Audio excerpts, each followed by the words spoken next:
Assalamualaikum warahmatullahi wabarakatuh. Perkenalkan, kami dari kelompok 12 akan membahas materi tentang sistem karburator. Tujuan dari pembahasan materi ini yaitu adalah untuk memahami fungsi dan cara kerja karburator. Perkenalkan, nama saya Denny Ferdian Harahap. Saya Davino Anantajayat. Saya Lois Bisalel Kurniawan. Baik, materi yang pertama akan disampaikan oleh saya. Baik, yang pertama saya akan ngejelasin apa itu karburator dulu.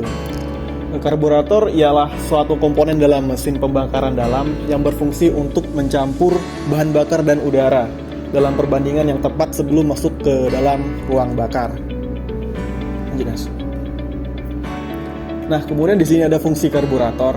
Yang pertama itu untuk mencampur bahan bakar dengan udara dalam perbandingan yang optimal.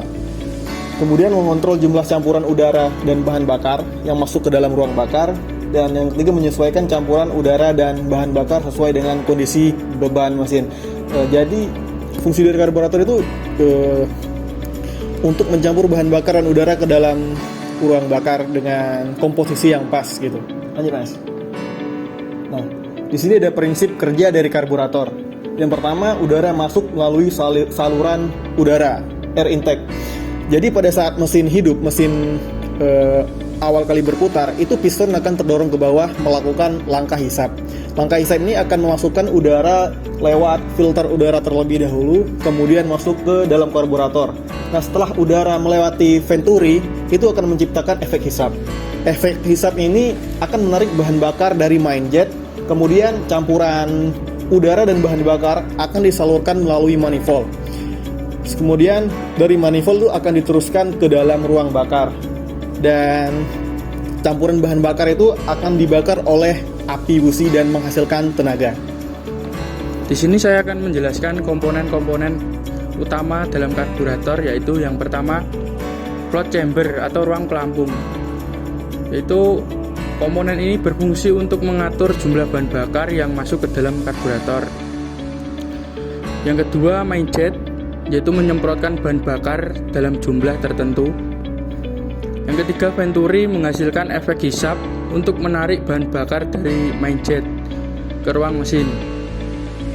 Dan keempat, throttle valve atau disebut dengan katup gas, yaitu untuk mengontrol jumlah udara dan bahan bakar yang masuk. Yang kelima, idle jet, menyediakan bahan bakar saat mesin dalam kondisi stasioner. Yang keenam, ada choke valve, yaitu membantu kondisi mesin dingin untuk hidup dengan memperkaya campuran bahan bakar dan udara.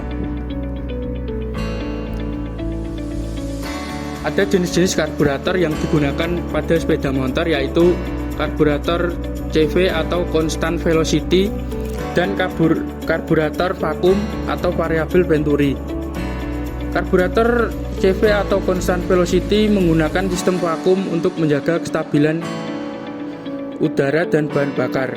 Sedangkan karburator vakum atau variabel venturi ini menggunakan tekanan vakum untuk mengontrol suplai bahan bakar. Dari kedua jenis ini ada perbedaannya, yaitu karburator CV itu menggunakan skep atau throttle valve yang bergerak naik turun. Sedangkan karburator vakum ini menggunakan membran atau diafragma. Karburator CV itu respon gasnya itu lebih cepat dan lebih responsif daripada karburator vakum. Karburator CV digunakan untuk motor balap karena konsumsi bahan bakar lebih boros. Dan karburator vakum ini biasanya digunakan pada motor bebek atau matic karena konsumsi bahan bakar lebih irit. Dan perawatan karburator CV ini lebih rumit daripada karburator vakum. Jenis-jenis karburator pada mobil yaitu ada dua, karburator downdraft dan karburator sidedraft. Karburator downdraft adalah jenis karburator yang posisinya tegak lurus terhadap intake manifold. Karburator sidedraft adalah jenis karburator yang posisinya horizontal.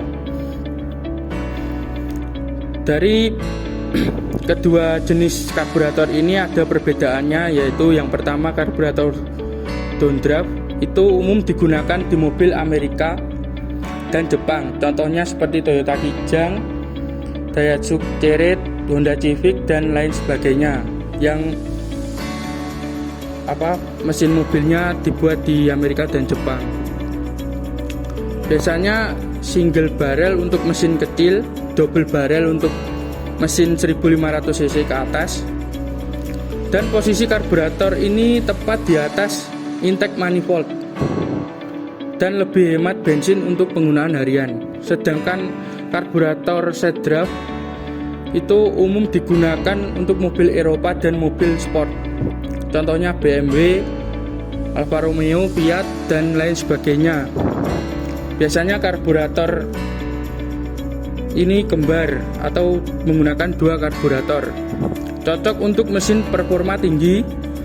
Posisi karburator ada di samping intake dan respon gas dari mobil yang menggunakan karburator ini itu lebih agresif atau lebih responsif daripada yang downdraft. Dan karburator ini sering digunakan untuk modifikasi racing. Oke, yang selanjutnya ada kelebihan dan kekurangan dari karburator. Yang pertama itu kelebihannya ada sederhana dalam perawatannya. Yang kedua, harga lebih murah dibanding sistem injeksi. Terus mudah diperbaiki jika terjadi kerusakan. Dan adapun kekurangannya yaitu kurang efisien dalam konsumsi bahan bakar. Kedua, rentan terhadap perubahan dan tekanan udara. Yang ketiga, tidak dapat mengatur perubahan campuran bahan bakar secara presisi seperti sistem injeksi. Terus ada juga pemeliharaan dan perawatan karburator. Yang pertama, pembersihan rutin. Bersihkan karburator dan gunakan cairan pembersih. Yang kedua, penggantian filter. Ganti filter bahan bakar. Terus mencegah kotoran agar kotoran itu tidak masuk, dicegah lah. Yang ketiga, pengecekan berkala. Periksalah komponen dan pastikan tidak ada kerusakan.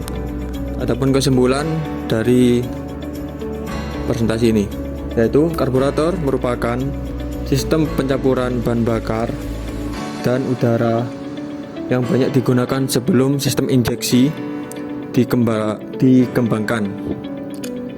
Meski kurang efisien dibanding injeksi, karburator ini masih digunakan pada beberapa kendaraan karena kemudahannya dalam perawatannya dan biaya yang lebih murah.